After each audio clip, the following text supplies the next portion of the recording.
Well, welcome back to the Happy Cynics, everybody. This is Dr. K with you with the all-seeing eye dog, Isaac, and we're going to launch our Deprogramming Project today. So there's different ways that, let's put it this way. It seems like, at least here in America, and I would venture to say that if we did, from what signs are in Europe and other places in the world, that the United States is not much different than a lot of other places. There seems to be a lot of pushback against conventional ways of thinking in certain ways, and yet other people are coming back to older conventional ways of thinking, but in a non-critical way.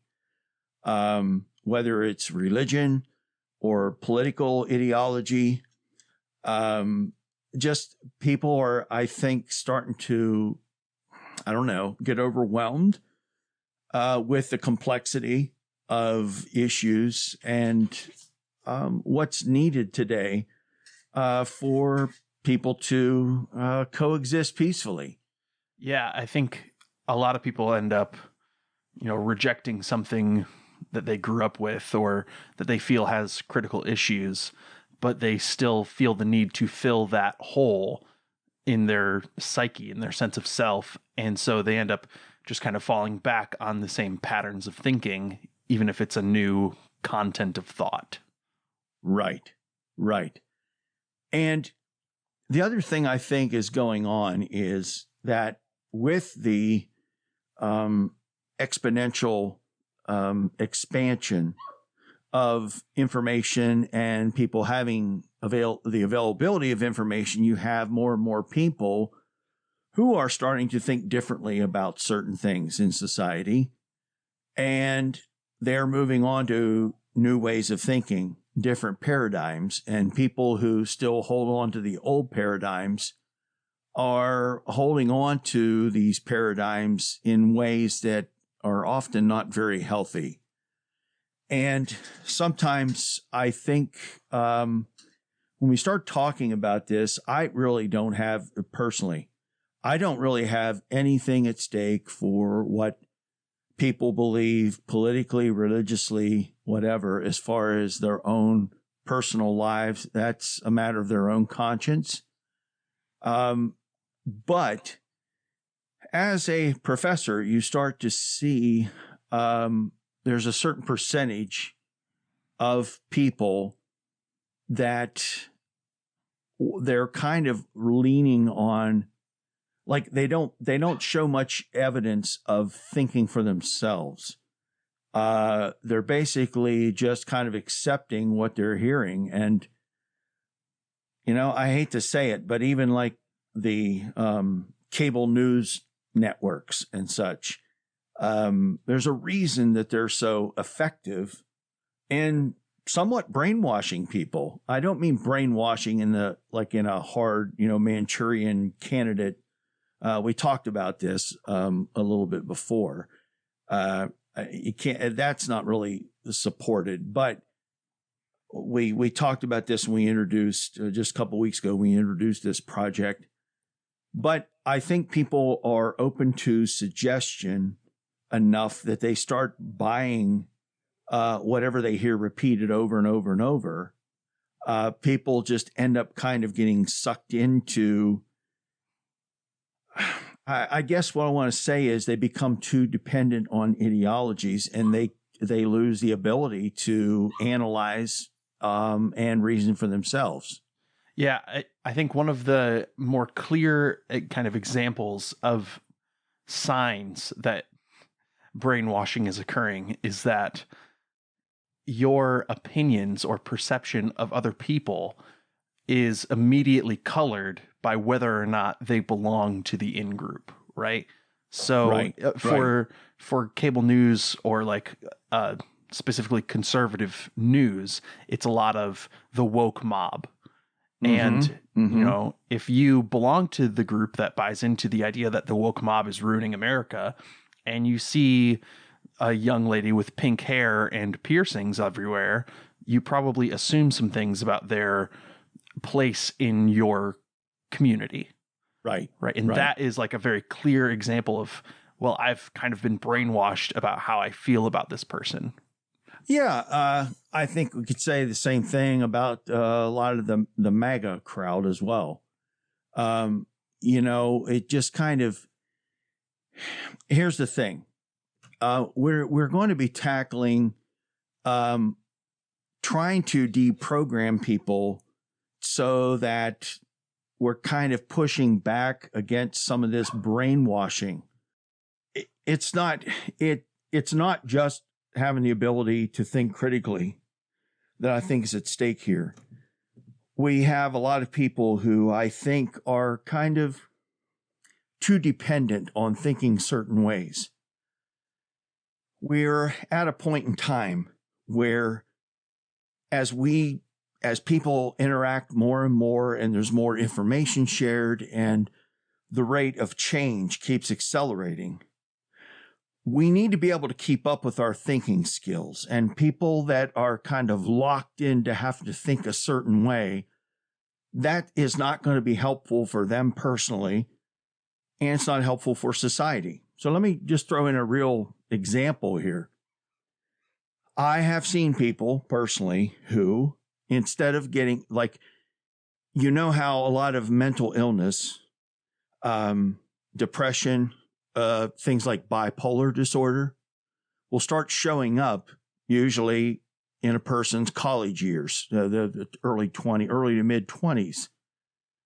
I have seen students who start showing signs of mental illness, but instead of getting the help that they need, they continue to clutch onto their religious faith. And they're basically, it'd be like, instead of like, we're going to, eat certain herbs or whatever and holistic healing, and they're just going to hold on to their faith. And they basically frame everything that's going on in these kind of old, paradigms of, say, 100 years ago and beyond. It's like everything is like, the devil made me do it kind of a thing. And they don't even really want to face up to their own potential mental illness, even get diagnosed. And it's these kind of things. And I see this other kinds of beliefs too, where I have young people as students who, it's like they don't even have a framework for making career decisions. Like their whole framework that they've been given is you just pray about it and then you'll get a certain feeling whenever, and then that's what you're supposed to do in life.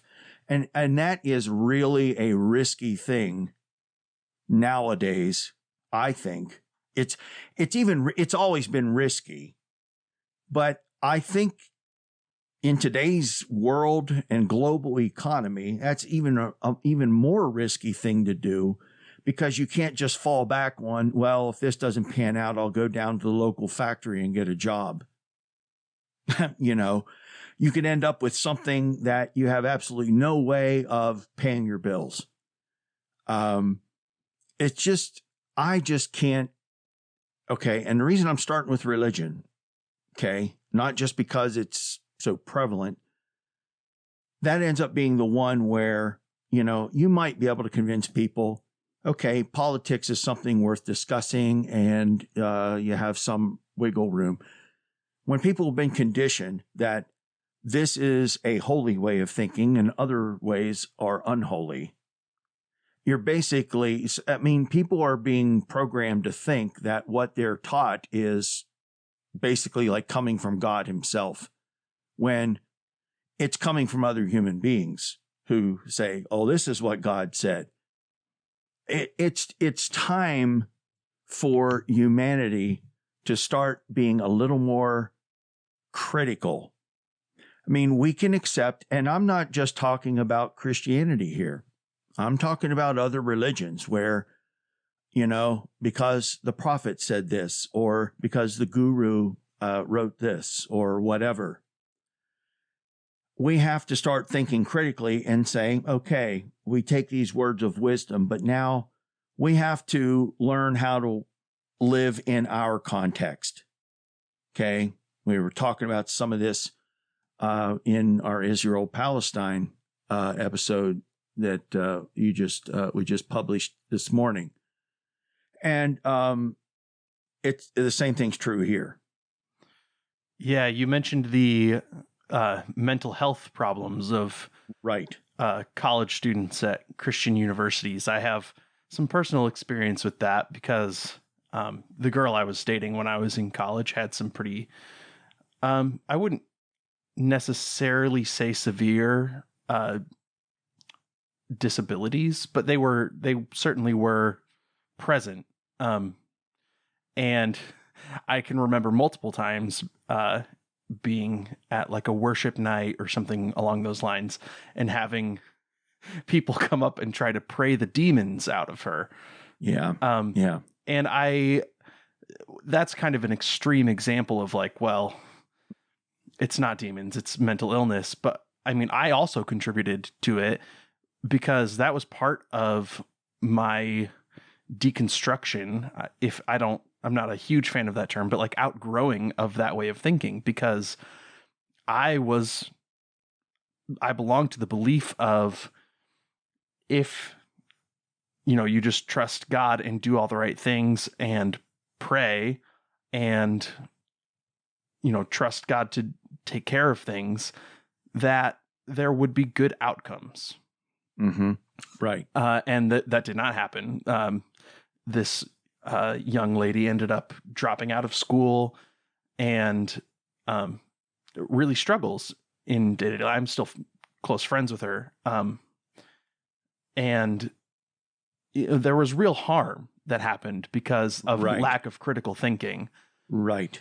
And a lot of things go undiagnosed for far too long because everything is interpreted through that lens of religion. And one of the things that's unique about religion that you were touching on is that everything is universal, right? Because you're dealing with the infinite, with the eternal. So everything that, when you see the world through that lens, everything has to be related to God's plan or, something along those lines. Right. And so that's the real, I guess, benefit, but danger, say, of religious ideology, because it becomes a central interpretive lens. Every time I hear people say, well, how do we understand this from a Christian worldview?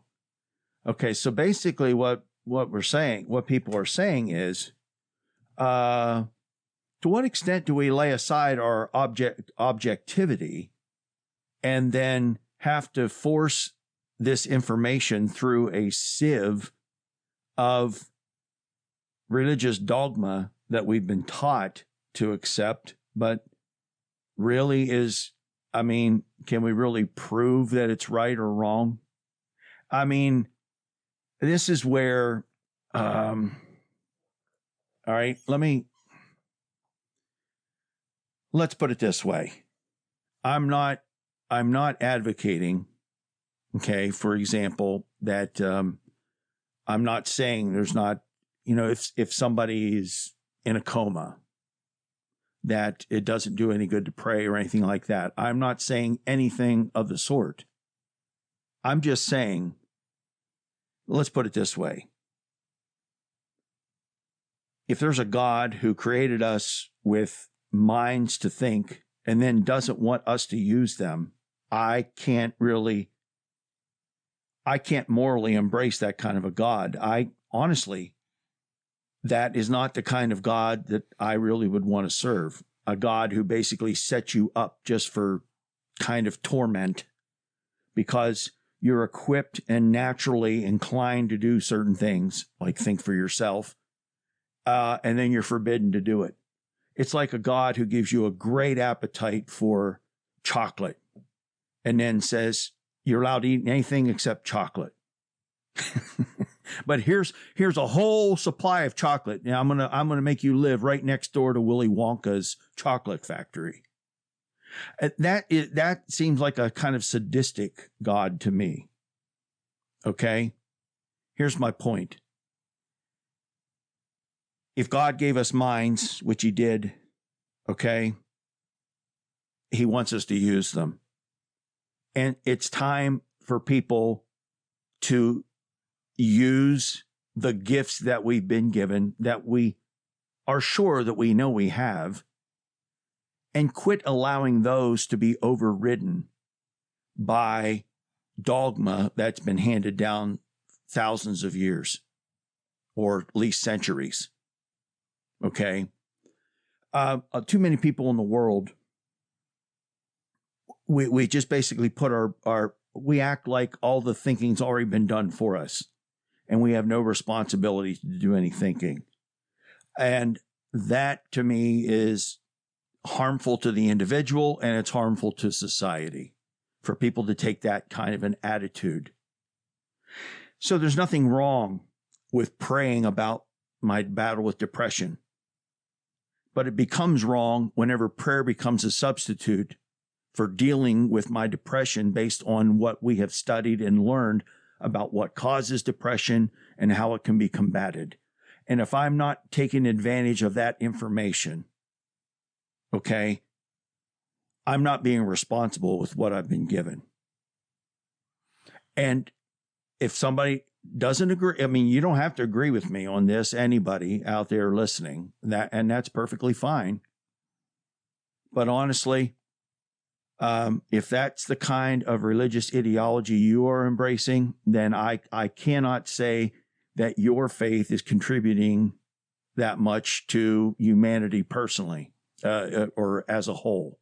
It may make you feel good that you don't have to deal with your depression or whatever personal demons you have, figuratively speaking here. But at some point, we have to step up and start acting like adults and start accepting responsibility for outcomes. There's nothing wrong with faith and wanting help from the Creator, okay? And a lot of the world's religions have a lot of good things to offer people, okay? But when that becomes a substitute and is used like the thinking of centuries past is somehow interpreted as being more authoritative than what we can see right in front of us, then we're setting ourselves up for failure. Yeah, it's like people. Yeah, go ahead. The one of the ways that I see this playing out, I was recently on a Reddit community, r/reformed, and it's just kind of the Reddit forum for reformed thinkers.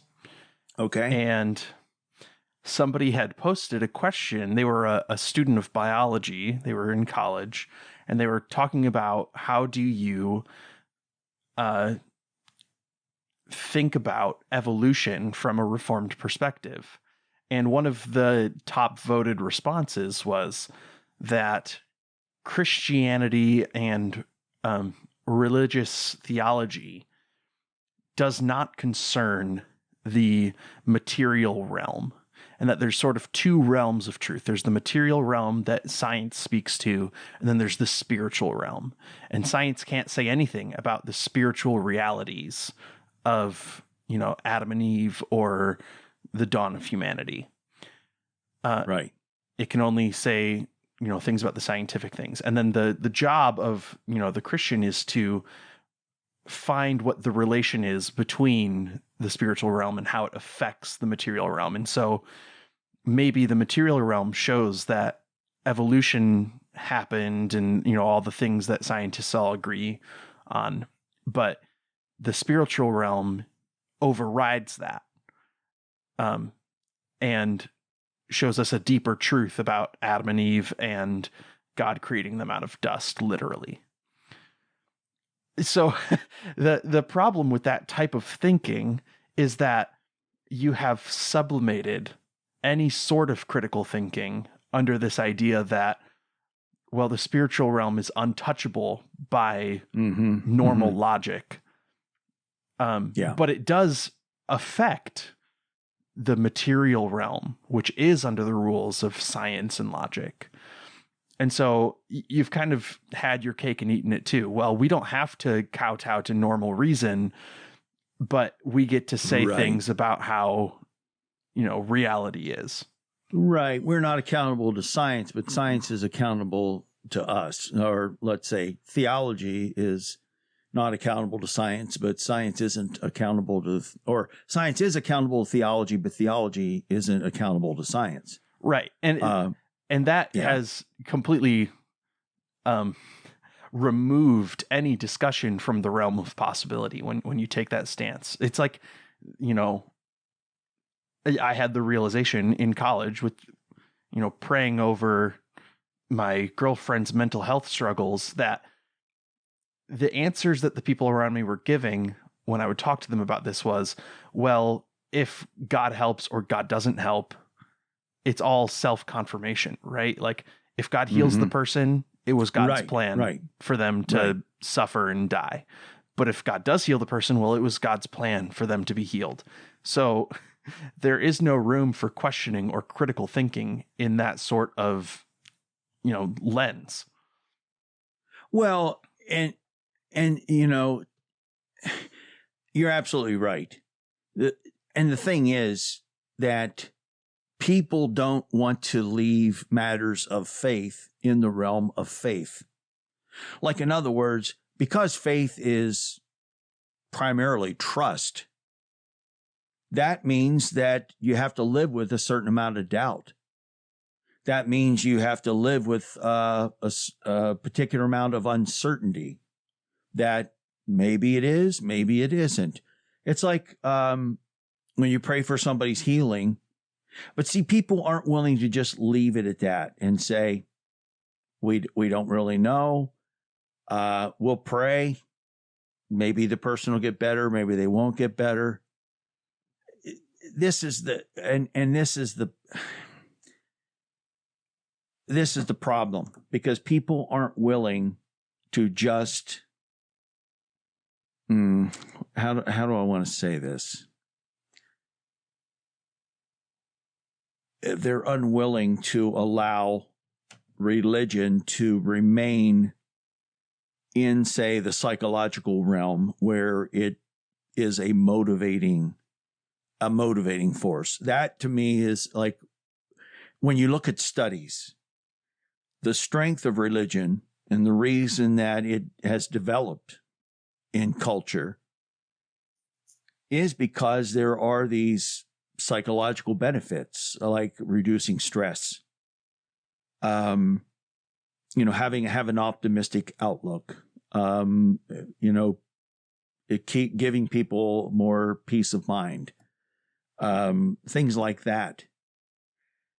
But some people aren't willing to allow it to stay there. Now, I know people in the ancient world, it was wide open. There wasn't any scientific understanding of things. And so they could make all kinds of claims. Well, this is how the world was put together. Then this event happened. This is how people end up speaking different languages and different skin colors around the world. You have all different religions with all these different myths and stories about how this got to where it is and how this became this. And we didn't have any way of scientifically studying any of those things during those time periods. But now, we're at a point in time where we are learning more about where we came from, how we got here, what is it that makes us tick. It's time to at least say, we're not going to allow the teachings and the surmisings of the people from the past to somehow be taken and and that somehow becomes a limiting factor on what we can learn about the world and what kind of technology and science we can develop. That's too limiting. That wasn't so limiting whenever we didn't have much scientific understanding of the world. So let's say you go back before Galileo, and even like Galileo, okay, was it really that, did it really change anybody's life that much of whether the earth goes around the sun or the sun goes around the earth? Honestly, I don't know how that, at that point in time, was that big of a deal. Okay. And so but when you start getting into, in other words, people won't accept even certain scientific paradigms because it doesn't fit with a literal reading of their religious text, that starts becoming problematic. Yeah, I think, and maybe this is a controversial opinion, but I think most people who subscribe to those sorts of thinking know how limited they are in what they can allow to be true. And because of that, this ends up revealing that they withhold their full faith in what they say, right? So for me, I fully committed to the idea that, well, God has a plan for you, and this all comes out for the better in the end. And that turned out to not be true in certain cases. But the only reason I know that is because I fully committed to trusting that. And when you do that, you test it. Does it play out in experience that, well, God is faithful and he'll come through in the end and has a plan for all of this? When you really test that, you see if it's true. Yeah, and this is, and I've probably never said this to you. I don't know if I've voiced this, but I'm going to say this. Okay, I think that even postmodernism was driven by what I would call a quasi-religious impulse. We reach a point in time. Now, I will admit that, like the logical positivists, like the Vienna Circle, Mort Schlick and Karl Popper and all those folks took empiricism too far. Okay, and everything's got to be somehow verifiable by direct empirical observation. And okay, that's taking things too far. But I really think postmodernism really comes about, you end up flipping around where people want to embrace uncertainty and doubt. And why is that? Because at some point people are kicking back and they don't want to have to be accountable or have to come to grips with what we have scientifically learned about ourselves and about who we are. Or even just experientially learned. Right. The rejection of your own narrative. Right. So this is where it's very similar. I mean, Kant is the first one that started trying to do this. Kant's trying to put limits on what we can know empirically so you can carve out room for faith. Well, we just ended up with a different type of faith. It's just like a metaphysics. It's a metaphysics. It's not just a religious metaphysics. Not in a traditional sense, but that's why I consider it quasi-religious. There's this, I think people, there were a number of the postmodern thinkers that wanted to kind of hold on to a certain fascination or mystery to reality that science can't grasp. And that may very well be true. And I think postmodernism had very positive contributions to make and did really help point out the limits of our empirical understanding. And I think that was needed. But at the same time, that kind of critique doesn't justify slamming the brakes on our science and research and development of technology. In fact, and it's not going to stop. Whether people want to doubt and they want to live in a world that's just, and that's what I find interesting as well. I think a lot of this,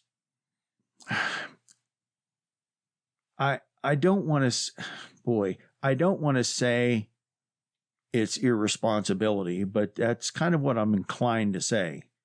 I just think that the more we understand the world and reality, let's say the material realm, let's say it that way.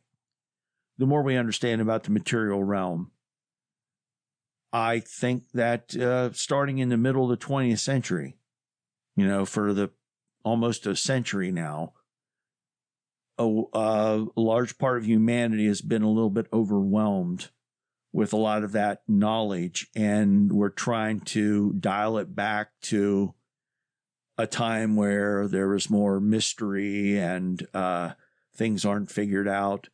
Well, if we don't step up and start thinking about, okay, what does all this mean? You think about climate change, you think about laboratories that are generating different kinds of viruses for whatever reason. The thing is, the technology and the science are going to continue to develop, and if we don't keep up with processing, okay, what does this mean? How should we think about this? What are the limits of it? How can we use positively? How can we keep it or minimize this technology or this science from being used to cause harm instead of good? It's just like social media. I mean, anything we develop the ability to do, it's an ability that can be used for good or for bad. And social media has been good in a lot of ways. I was just as another point of illustration, I was talking to my wife here a week or two ago, about how fortunate we are to be living in a day and age where, no matter where you move around the globe, you can still see somebody, at least electronically, face to face. And you can talk directly to people. Well, not directly, indirectly to people, via satellite, via electronics and radio waves and such. My great-great-grandfather had a brother in the 1840s who left central Pennsylvania and moved to Indiana. And for as far as I know, that was the last time he ever saw his parents, because of how far, the distance, and the only way to get back and forth was on horseback. And it was probably, I don't know, maybe at least a week's journey or something to get back. And basically they wrote letters, that got sent back and forth by Pony Express, for the rest of their lives. And it's just really interesting to think at how much the world has changed just by these kinds of technologies, that people can more quickly travel to get from one place to the next. You have people that'll fly across the ocean just to go have dinner in Paris or something or whatever. I mean, the thing is, though, like with this technology, it's just like social media, it's been a great thing in a lot of ways, but it's also been a bad thing in a lot of ways. So when thinking about how to deprogram the sort of religious brainwashing that so many of us have experienced, I think it's helpful to explore what benefits religion offers to people and how it functions in a social setting. Right. And so this is sort of my area. But religion since ancient times has functioned to limit, excuse me, it's functioned to limit and define the acceptable scope of violence in society, right? Okay. So if you look at like ancient cultures, the acceptable forms of violence always have a religious ceremony or ritual accompanying them. Right. So, human sacrifice, war, all of these are religious practices. And even in like the day-to-day religious practices, that's still true. Even if so it's not so obviously physical violence, but it might be women who are menstruating are seen as unclean and kept apart from society. Well, that exclusion is an expression of violence. Right. So that is what the function of religion is for most people. Is this tells me how to handle my own violent impulses and when they are acceptable and not. Yes. When am I justified in imposing limits on other people? Yeah, or exerting control or power. Right. No, that's exactly right. And that's why when people start losing influence in society, well, then they always come back to trying to play some sort of power card. Either, this is the way the founding fathers wanted it, or this is how God wants it, or whatever. This is what, like playing some sort of authority. And that basically, it's like people want to toss democracy out the window whenever it doesn't. They only want democracy when it suits them, whenever they're in the majority. Right. Well, and it's interesting if you think about like what does it mean for something to be sacred? That which is sacred is that which is susceptible to violence under a religious community, right? So the sacred is kept separate. It must be ritually clean.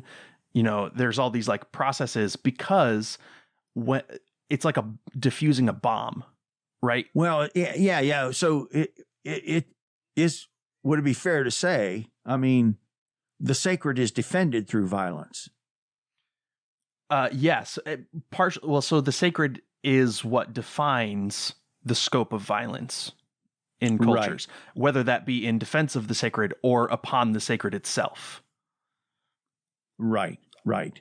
So, the goat is a sacred animal once it becomes the vehicle for sacrifice. Right. The temple is sacred because that's where violence takes place. That's where we as a people express our violence. So you see this, like the resistance, I think, the strong resistance to religious leaders being accused of things, certain rules being overlooked in sacrifice to upholding the religious order. Why do you think so many megachurch pastors end up getting away with certain things for so long? Is because in order for that community, or even like the Catholic priests. Exactly. That's a great example. Right. The reason I think that happens so frequently is because if you were to challenge that, the entire structure of organized violence is at threat of imploding into chaotic violence, which is far worse. And so people will make exceptions in their own their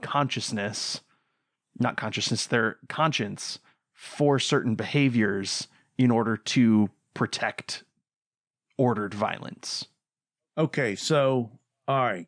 Let me ask you. I agree that this is traditionally how religion has functioned. Okay, coming from ancient times up to the present. My question is, do you believe that religion is therefore needed in the regard of we have to have place? Because some people might say this is also the big attraction of sports. Sports is another place where violent impulses kind of get sublimated into some other area, certainly, or some kind of a contest or whatever. Yeah, I think a lot of that religious impulse for ordering violence is expressed in secular culture. I mean, I think even like in very liberal, open-minded California hippie culture, it's still all about that. It's still about defining where violence is acceptable. And I think that is expressed in non-religious, in heavy quotes there, ways, without the necessary like dressing up of the supernatural. So, boy, this would be another interesting study.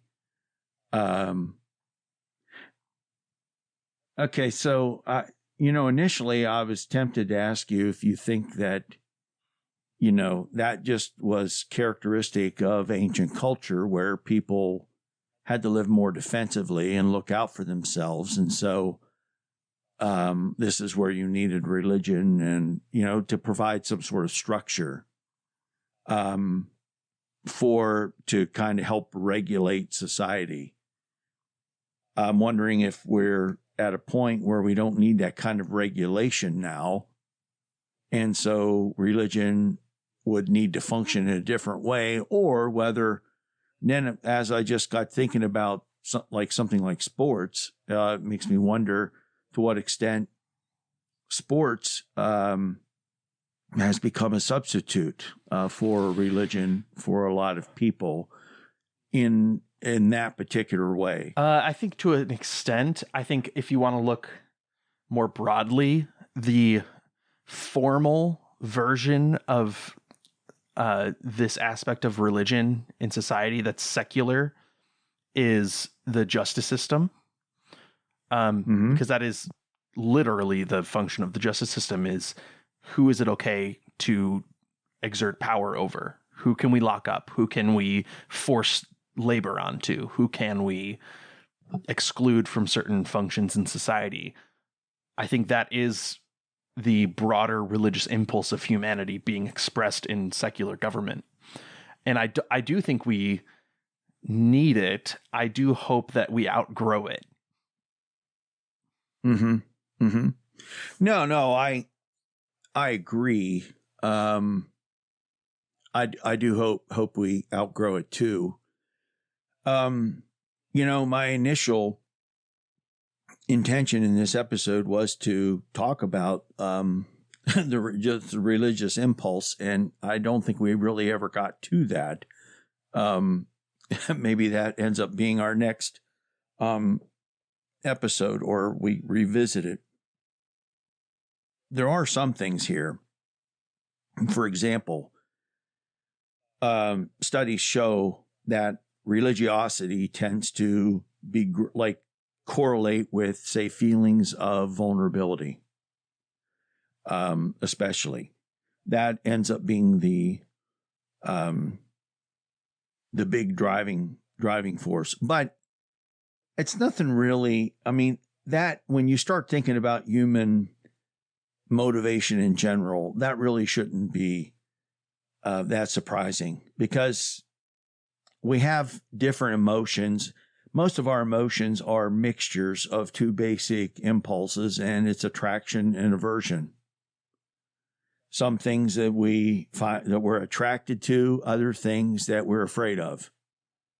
And so those end up being the two main things. And I think a lot of our motivations and feelings and moods and things like that are just very complex arrays of different things that we're attracted to, or we're attracted to some aspects and we're averse to other aspects in different ways. And so it's not really surprising that what basically motivates religion, like anything else, there's fear, okay, and for a long period of time, you know, I remember growing up on hellfire and brimstone preaching, and it's like, you know, you kept the church strong by, you know, making everybody afraid every service that if they die, if they drop dead, are you really sure you're going to go to heaven? You know, and it just kept everybody scared all the time. Or Jesus might come back, you know, tomorrow or tonight, or you better be ready, and keep everybody kind of on the edge of their seats. But on the other hand, the attraction part, that also became a big thing too. So there weren't that many people like Joel Osteen out there whenever I was a kid.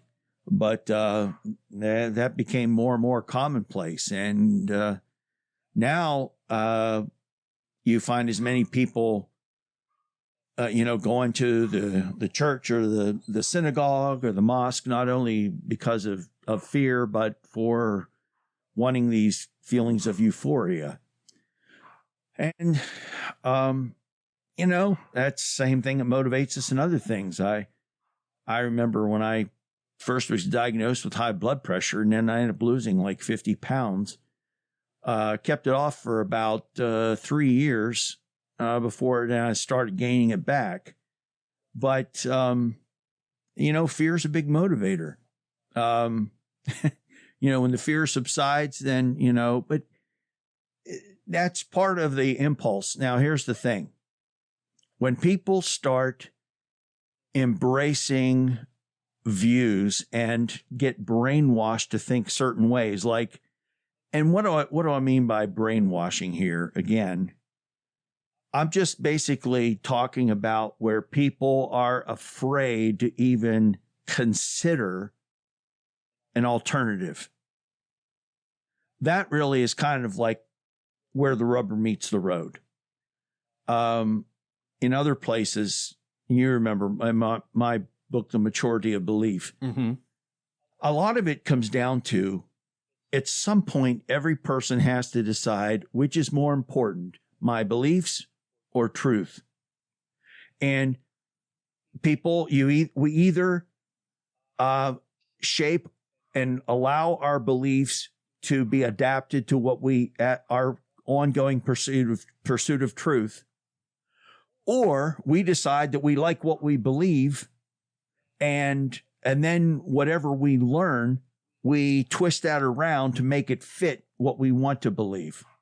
And so you can't have it both ways. You can't say that you're going to keep all your beliefs the same way and that you still value truth. That's why, even as a Christian theologian, I don't really have any interest in apologetics, because that's defending belief. It's not pursuing truth. I would rather take the position that I don't claim that I have God figured out or anybody else has God figured out.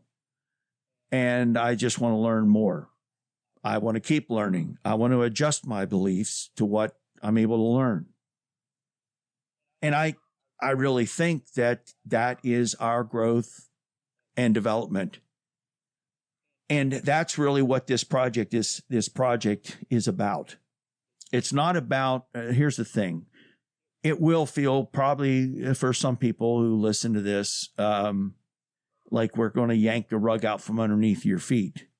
But we will come back around and talk about, okay, how are some other ways of coping? Like if, for example, I'm not going to find all my comfort by thinking, for example, that God's going to make everything fall in place in my life every day. And if I give up that notion, well, then the world just became a little scarier to that person who wants to believe that God's going to basically treat him like an infant and rock them back to sleep every day, every time something upsets them.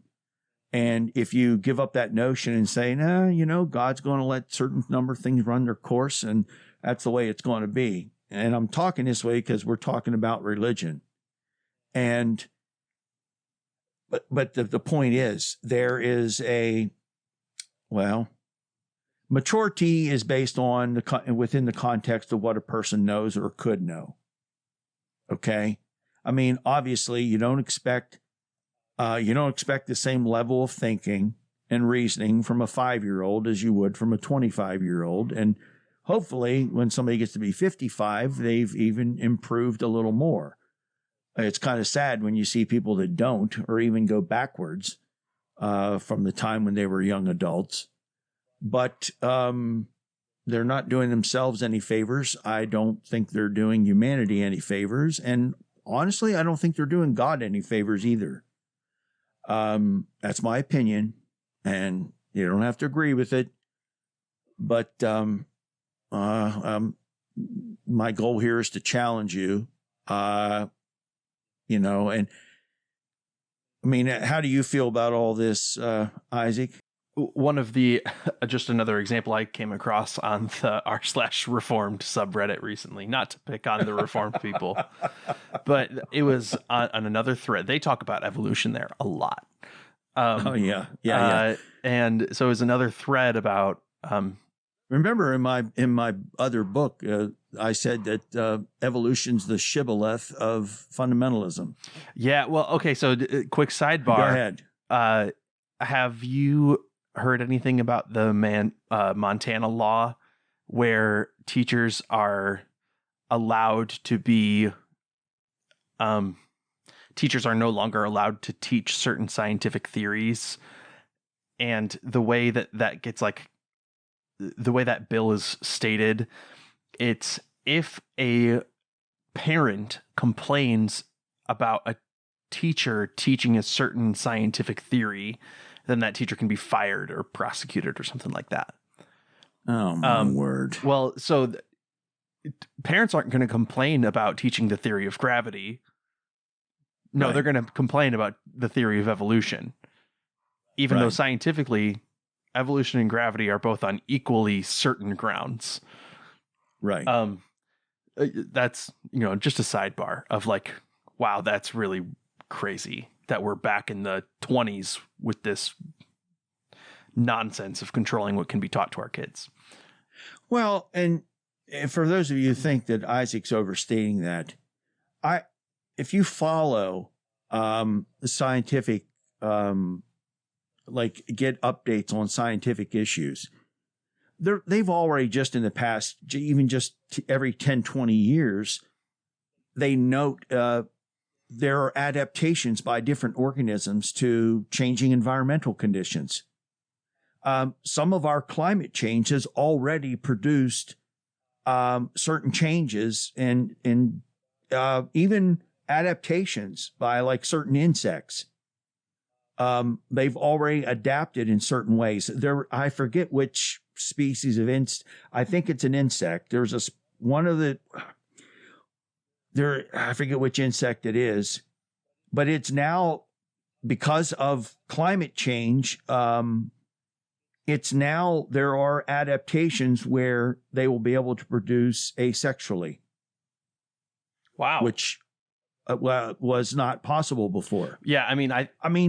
I think the science on climate change is obvious. You look at the maple syrup industry. It used to be dominated by New Hampshire, Vermont, Maine, Massachusetts. Almost a bunch of saps. Well, you need cold conditions for that industry. Yes. Right. That entire industry has moved to Canada. Yeah. You can still get American maple syrup, but not in the way you used to be able to. So you can just look at industries. It makes me wonder if the peach industry is going to move north of Atlanta at some point. Well, peaches aren't actually a very common plant in Georgia. That's all. Not now. It's all marketing. From what I hear though, growing peaches, there's a certain, just kind of there's not really harsh winter, there's just kind of like a mild frost or something. Yeah. I remember an older gentleman that I knew from Georgia who was telling me about that. Well, anyway, years ago. But anyway, yes. So I was on this Reformed subreddit. They're talking about evolution again. And the question was brought up like, well, if evolution is true, if we're evolutionistic, theistic, you know, they always have all these like isms for everything. It's theistic evolutionists. If we're theistic evolutionists, you know, like how do we think about Adam and Eve and stuff?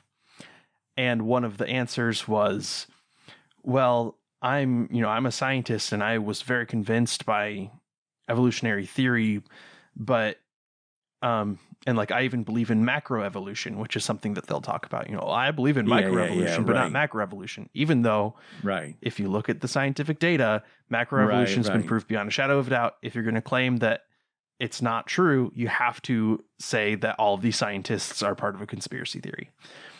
And you have to reject pretty much everything we know about genetics and such too. Go ahead. But so they were saying, well, I even believe in macroevolution, but I just can't accept human evolution. I have to believe in a literal Adam and Eve because it's mentioned in the New Testament. Right. That was, you know, I can't let myself think. And they don't even consider whether Jesus is making first of all, there's so many questions there. Well, Jesus mentions it. Paul mentions it. I mean, it's in more than one place, but. Well, it's like Jesus said, they persecuted the prophets from Abel to Zechariah. Right. Which is kind of like from A to Z kind of a thing. Was he meaning Abel as a historical person, as a literary figure, or even in the incarnation? Paul talks about Jesus self-emptying. Does that mean that Jesus worked within the worldview of the people of the first century Palestine? Or maybe Jesus genuinely did believe things that we know aren't true. Well, as that's part what of I'm his saying. Humanity. I mean, that's part of the incarnation. It doesn't have to reject all of Christian theology. Right. But, you know, there's the idea of the new Adam. It proves that bad scientific thinking doesn't necessarily disqualify you spiritually, right, or whatever. Yeah. But go ahead. So their rejection of human evolution was because Paul talks about Jesus being the new Adam, and that doesn't make sense if there's not a literal Adam and Eve. Well, that's a very obvious example of somebody who's like, well, I believe all the science, but I'm just going to have this cognitive dissonance and not think about this. I'm just going to reject reality at this level. And it's all because they don't want to change their biblical hermeneutics. Right. That's really what it comes down to. You know, and people, I'm sorry, the Bible is not God. And the Quran is not God. Okay? None of the texts are God. We can believe that our texts tell us about God, but they're written by people, okay, who lived in a particular context in a particular time. And we can try to convince ourselves that these texts transcend that context, but the more we understand them and analyze them, the more obvious it is that they do represent that context. And they have to be interpreted in that light. My goal is to pursue truth here. So anyway, but this is the kind of thing I'm talking about. I'm not saying it has to be this way or it can't be this way or whatever. But when people can't even bring themselves to say, how do we know this? Well, let's consider this. They won't even go there. They won't even consider that. That to me is psychologically and I think teleologically damaging, even for society. I imagine if we took and canonized like the writings of Plato and Aristotle, and we decided that everything they said has to be taken literally. Gee whiz. In spite of all the great things they said, there was a lot of stuff that we just know better now. No, we learned from them because Right. of the example they gave in terms of pushing the boundaries of what, how human thought works, not because of what they Right. literally say. Well, see, this is what people don't want to recognize, that a lot of the revelatory value in religious text is not necessarily what they taught detail by detail, but the fact that they opened up new paradigms and new ways of thinking for the people of that day and age. And when you start to understand that, then you understand that we have to also be willing to think in new paradigms and new ways. We to participate keep that in that going. process. Right. And revelation is thus an ongoing thing and should be. I mean, truthfully, in any relationship, I don't want to stop learning about my wife. I mean, even if I got my wife to write a comprehensive statement of who she is before we got married, I would hope that I would still even be able to learn beyond that, okay, in the years to come. I can't think that a creator who wants to have some kind of interaction with the creation would not want that. Again, if God wants something different than what we want, then quit saying that we were created to be in relationship with this creator. Because the only way it makes sense that we're created to be in relationship with the creator is if the creator makes us so that it's a natural thing for us to relate to the creator, which means our goals and such and values would have to be compatible anyway. Right. Yeah. And the ongoing revelation is not like God dictating reality to individuals. Right. It's revelation minus authority. Right. It's information. It's not necessarily the last word. So anyway, I think so. We didn't really talk about the religious impulse, but I think we did kind of get at why this is important and what we're trying to get at here. Why we feel that this deprogramming, as we're calling it, is important. And hopefully there's a lot of you will find it liberating in different ways. Again, I'll quote Jesus, "The truth shall set you free." It's truth that sets us free, not dogma. Dogma is what ties us down and binds us. It's truth. And truth is an ongoing pursuit, or should be. So anyway, I think I've said about all I want to say. Isaac, is there anything else you want to add here at this point? I think you've basically covered it. I mean, I would like to end on a hopeful note that, like, in this pursuit, yes, you would expect, if we're seeking truth, that truth is going to uncover more that we have in common with our neighbors. And yes, it will hopefully, in my opinion, it must defuse that quality of religion to define violence. And hopefully that pursuit of truth will allow us to overcome our own impulse for violence. Yes.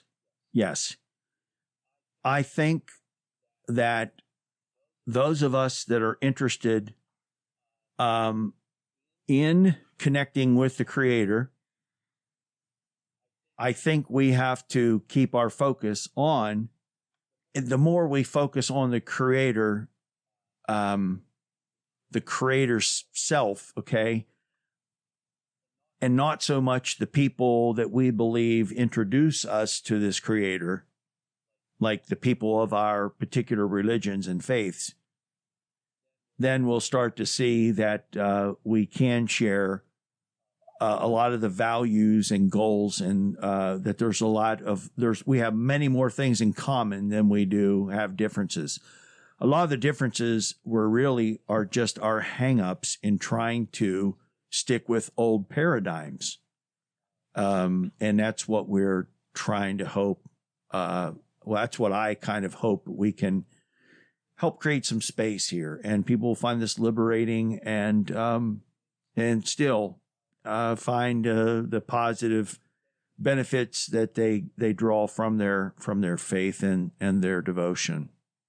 So, well, ladies and gentlemen, it's been good spending this hour or so here with you, and hope this has been a good start. And we are going to now move into, and it's not to say we may from time to time jump into a topic of interest that's not a part of this particular project, but this project's going to be an ongoing one here for next several months at least, and we hope you find it beneficial. We hope you all have a great day. Take care, keep your chin up, and you'll hear from us again very soon.